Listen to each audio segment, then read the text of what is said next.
Today, I regret to say, as I leave the Senate, that the greatest obstacle that I see standing between us and the brighter American future we all want is right here in Washington.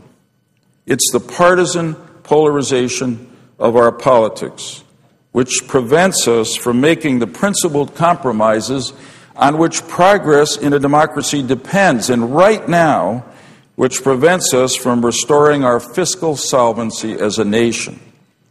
We need bipartisan leadership to break the gridlock in Washington that will unleash all the potential that is in the American people. And so I would respectfully make this appeal to my colleagues, especially the 12 new senators who will take the oath of office for the first time next month. I know how hard each of you has worked to get elected to the United States Senate.